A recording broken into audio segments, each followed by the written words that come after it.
Hi hello, সবাই কেমন আছো? আশা করি ভালো আছো। আজ একটা নতুন ভিডিওতে সবাইকে স্বাগত জানাই। ফার্স্ট কোশ্চেন আছে, ভারতীয় দর্শনের একটি মৌলিক বৈশিষ্ট্য কী?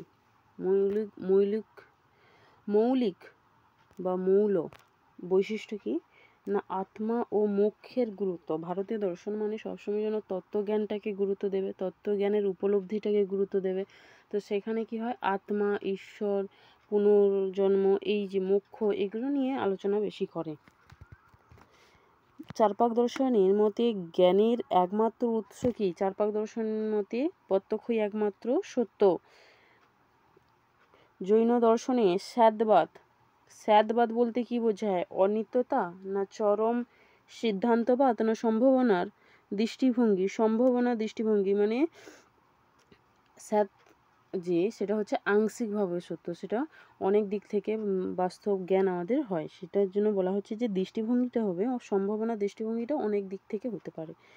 বলছে বৌদ্ধ দর্শনে অনাত্মবাদ বা নৈরাত্মবাদ কথার অর্থ কী? যেখানে আত্মার অস্তিত্বটা নেই, আত্মার অস্তিত্বটাকে ওরা অস্বীকার করেছে। কোন আত্মার অস্তিত্বকে অস্বীকার করেছে? স্থায়ী আত্মার। এগুলো বলেছি অনেকবারই। বলছে ক্ষণভঙ্গবাদ কিসের সঙ্গে, মানে কোন দর্শনের সঙ্গে সম্পর্কিত? ক্ষণভঙ্গবাদ হচ্ছে বৌদ্ধ দর্শনের সঙ্গে। ন্যায় দর্শনে কয়টি প্রমা বা প্রমাণ মেনে নেওয়া হয়েছে? সেটি হচ্ছে 4টি: প্রত্যক্ষ, অনুমান, উপমান, শব্দ। বৈশেষিক দর্শনে পদার্থ বলতে কি বোঝায়? পদার্থ বলতে বাস্তব শ্রেণীর বিভাগকে বোঝানো হয়েছে। সাংখ্য দর্শনে সৎকার্যবাদের অর্থ কী? সাংখ্য দর্শনে সৎকার্যবাদ বলতে কারণের মধ্যে কার্যটা নিহিত থাকবে, তাহলে কারণের মধ্যেই ফল নিহিত থাকে। যোগমতে ঈশ্বর কেমন সত্তা? যোগমতে ঈশ্বর কেমন সত্তা? তিনি হচ্ছে দুঃখমুক্ত ও বিশেষ পুরুষ, যার হচ্ছে ক্লেশ কর্ম বিপাক আশয় অপরামিষ্ট পুরুষ বিশেষ ঈশ্বর। এটা হচ্ছে ঈশ্বরের লক্ষণ। সেখানে কি কি থাকবে না?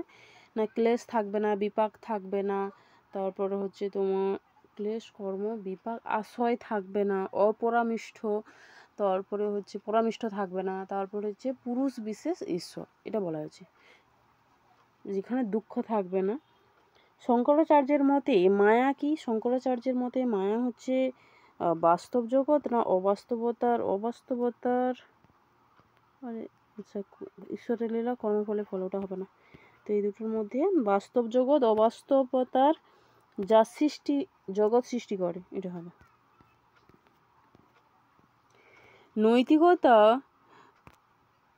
কোন প্রকার জ্ঞানের শাখার অংশ? সেটা হচ্ছে মূল্যবোধ জ্ঞানের, যে মূল্যবোধগত যে জ্ঞান, তারই অন্তর্গত হচ্ছে নৈতিকতা। ভারতদায় কোশ্চেন হচ্ছে কোনটি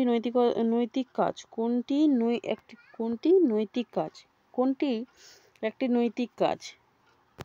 অজান্তে ভুল করা, না হবে না যন্ত্র দ্বারা চালিত কাজ, না ক্ষুধা তাড়নায় না নিঃস্বার্থভাবে কাউকে সাহায্য করা। নৈতিক সিদ্ধান্তের উদ্দেশ্য কি? মঙ্গল সাধন, সকলের মঙ্গল সাধন। বলছে নৈতিক সিদ্ধান্ত গ্রহণের প্রধান অবলম্বন কি? ইচ্ছা, অভ্যাস, বিবেক।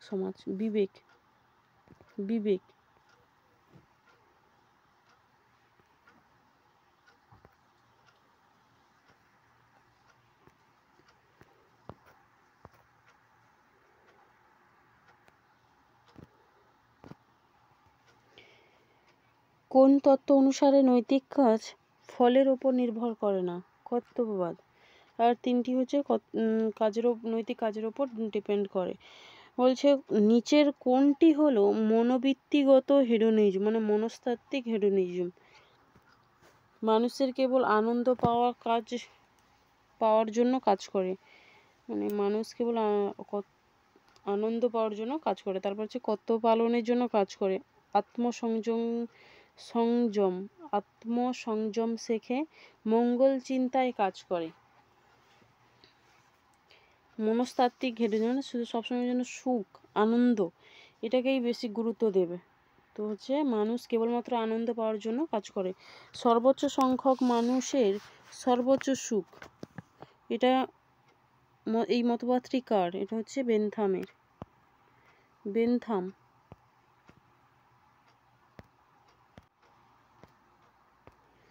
অ্যাক্ট ইউটিলিটেরিয়ানিজম এবং রুল বা নিয়ম উপযোগবাদ যেটা, আর হচ্ছে কর্ম উপযোগবাদের মধ্যে পার্থক্য বলছে। কর্ম উপযোগবাদ যেটা সেটা নিয়মের উপর নির্ভর করে না, আর হচ্ছে রুল যেটা সেটা নিয়মের উপর নির্ভর করে। নিচের কোনটি ব্যবহারিক নৈতিকতার বিষয়? ব্যবহারিক নৈতিকতার বিষয় হচ্ছে বাস্তব জীবনের সমস্যা এবং সিদ্ধান্ত, যেমন ওই ভ্রূণ হত্যা, কৃপা হত্যা, আত্মহত্যা, পরিবেশের সম্পর্কে যে নৈতিকতা। পরিবেশগত নীতিবিদ্যা কি নিয়ে আলোচনা, পরিবেশগত নৈতিকতা কি নিয়ে আলোচনা করে? তা হচ্ছে পরিবেশের সঙ্গে নৈতিক আচরণ বা মানুষের কী ধরনের ব্যবহার করা উচিত সেটা নিয়ে আলোচনা করে। প্লেটোর মতে ফ্রমস তত্ত্বের মূল বক্তব্য কী? মূল বক্তব্য হচ্ছে ইন্দ্রিয়গ্রাহ্য জগতের বাইরে একটি চিরন্তন ধারণা জগৎ আছে, যেটা হচ্ছে আকারবাদ নামে পরিচিত, যে হচ্ছে নিত্য, শাশ্বত, অপরিবর্তনশীল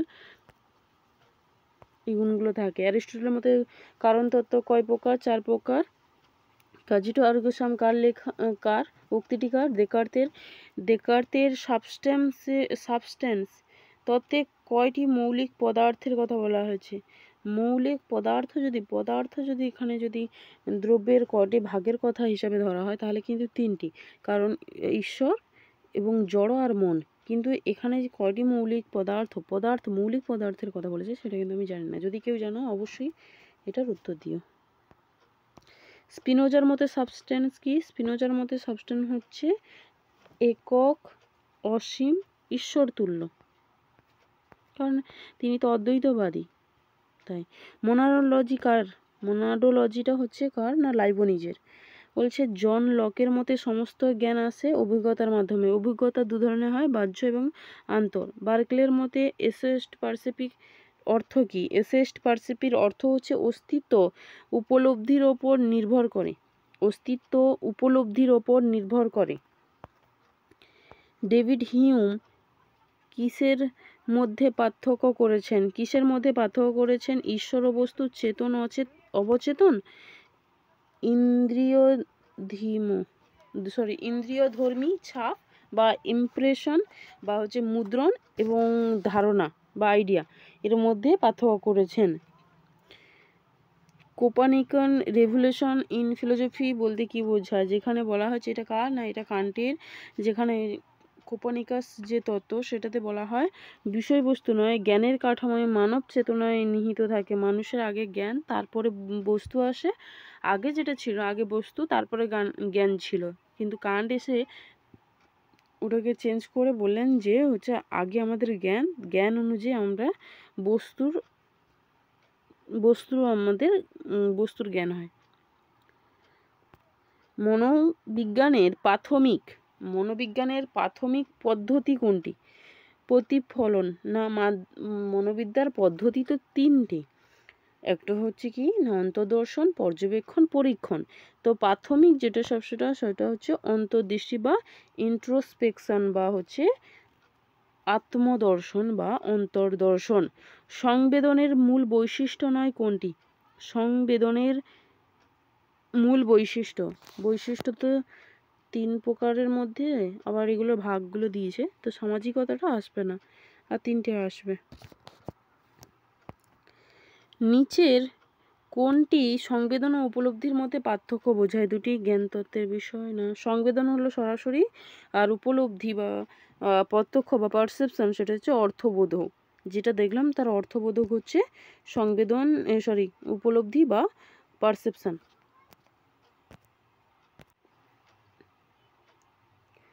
ওয়েবার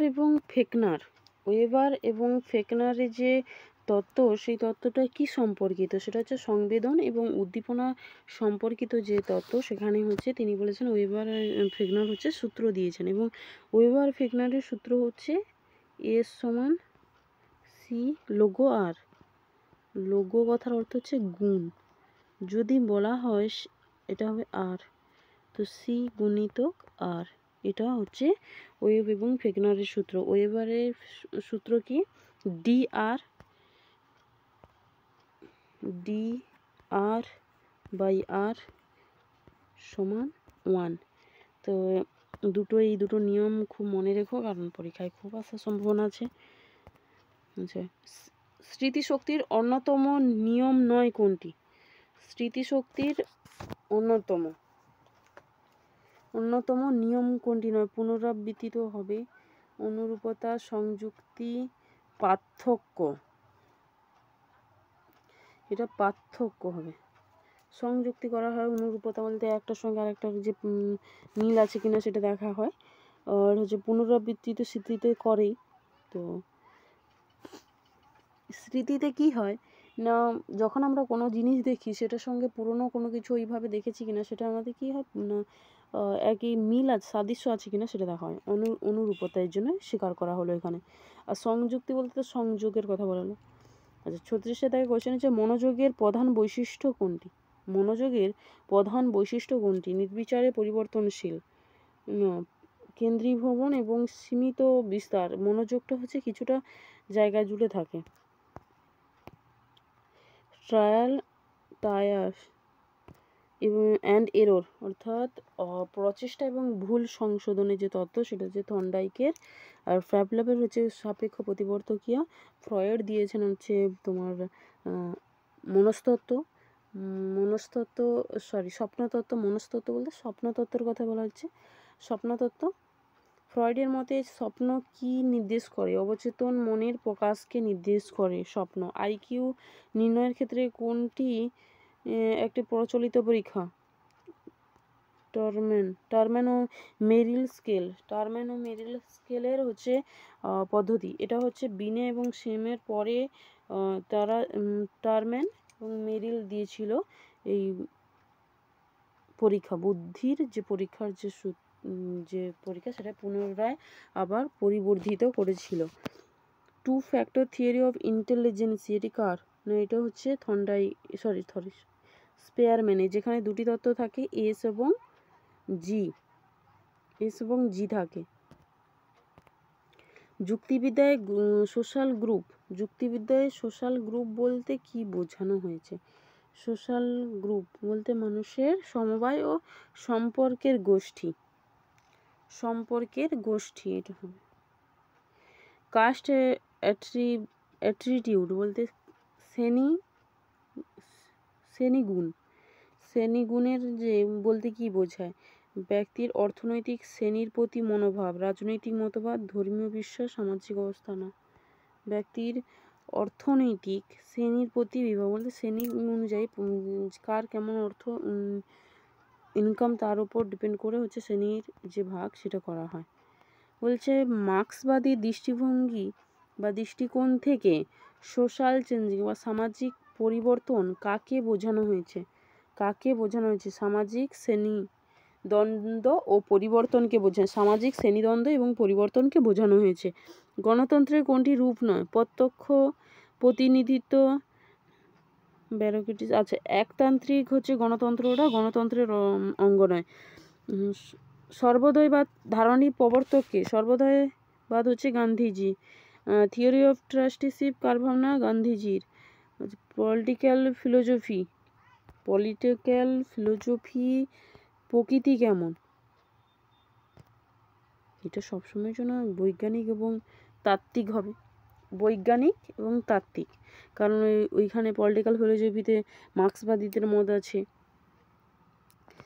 ইউটোপিয়ান সোশ্যালিজম এর প্রধান বৈশিষ্ট্য কি? না, আদর্শ সমাজের সৃষ্টির জন্য নৈতিক আধ্যাত্মিক চিন্তা। গান্ধীজির কনসেপশন অফ নন ভায়োলেন্সের বিষয়বস্তু কি? বিষয় কি হবে? শারীরিক শক্তি, আধ্যাত্মিক ও নৈতিক শক্তি। সোশ্যালিজম এর কোন রূপ বৈজ্ঞানিক হিসেবে বিবেচিত? সেটা হচ্ছে বৈজ্ঞানিক সমাজতন্ত্র।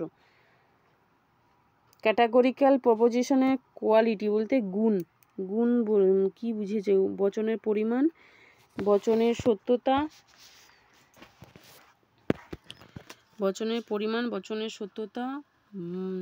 তারপরে বচনের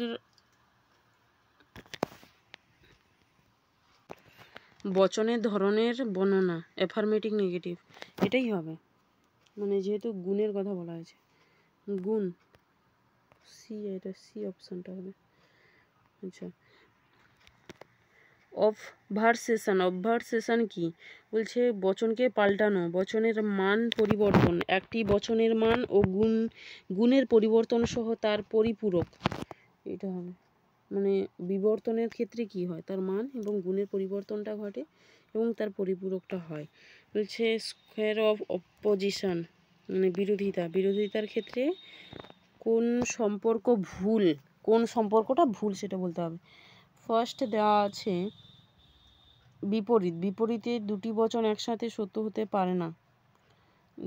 2 নম্বর আছে অধীন বিপরীত বিরোধিতা, সেটা হচ্ছে দুটি বচন একসাথে মিথ্যা হতে পারে না, একসঙ্গে মিথ্যা হতে পারে না।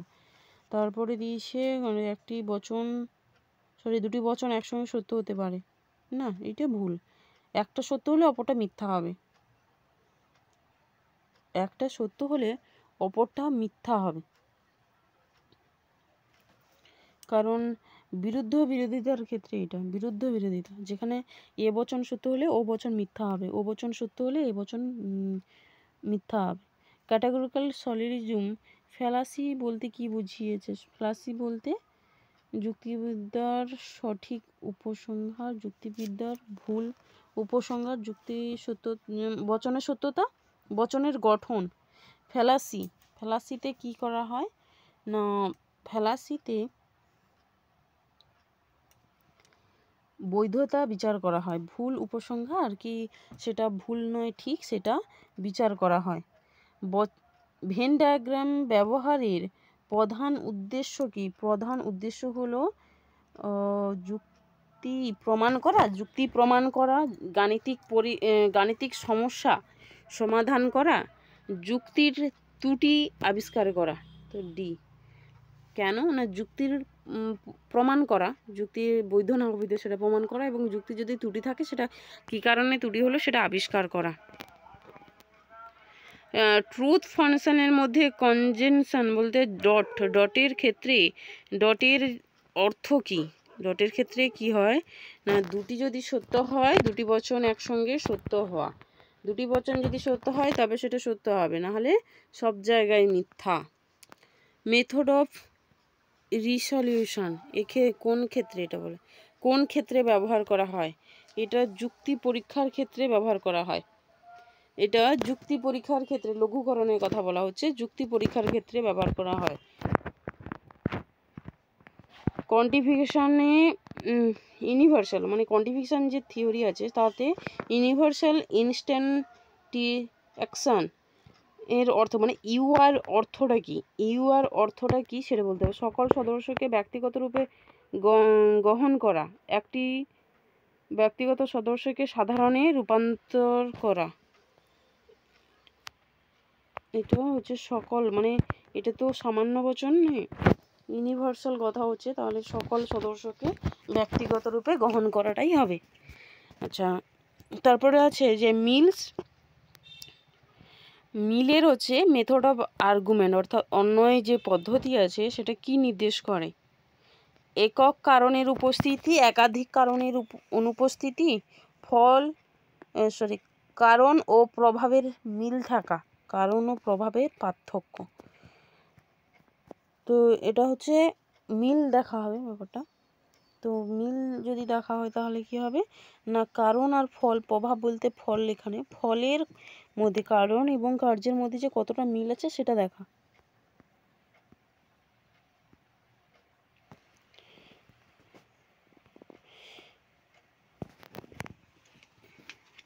ইন্ডাকশন বাই সিম্পল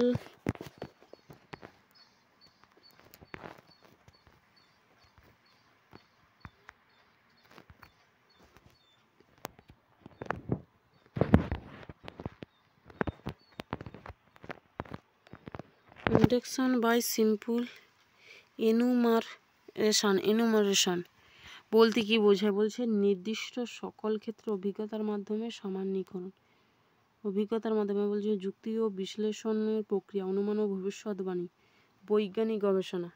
এটা অবশ্য আমি জানি না, তো এটা কি হবে সেটা তাই বলতে পারছি না। ইন্ডাকশনের কথা যদি বলা হয় কিন্তু সেটা সবসময়ের জন্য এ বচন হওয়া উচিত। মানে একের দাগের উত্তরটা হওয়া উচিত। নির্দিষ্ট সকল ক্ষেত্রে অভিজ্ঞতার মাধ্যমে সামান্যীকরণ সেটাই হবে। তো এটা হচ্ছে ইন্ডাকশন থেকেই আমি এটা বললাম। তো বললাম।